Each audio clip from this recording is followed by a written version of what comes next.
Assalamualaikum warahmatullahi wabarakatuh. Sampurasun.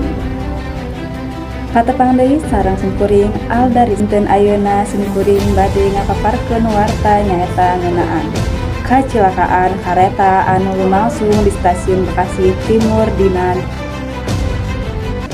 27-28 April 2026. Ngalibatkeun dua kareta nyaeta KRL Komuter Lain jeung kareta jarak jauh Argo Bromo Anggrek anu tabrakan di wewengkon Bekasi, Jawa Barat. Dina kajadian ieu sahenteuna 14 orang dilaporkeun maot sarta leuwih ti 80 orang luka-luka.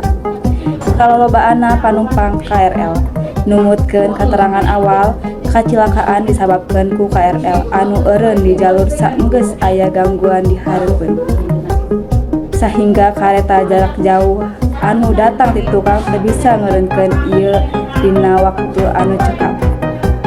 Tabrakan lumangsung ti tukang kalayan kakuatan anu cukup gede nepi ka nyebabkeun sababaraha gerbong rusak parna jeung sababaraha panumpang kacepit. Tuluy dilakukan proses evakuasi ku tim gabungan nepi ka kaayaan bisa dikendalikan. Pamiarsa, ngan sakitu anu tiasa dipikahatur mangrupa informasi dinten ayeuna. Simkuring Aldarisma, sejak amit pungkur amit undur diri. Wassalamualaikum warahmatullahi wabarakatuh.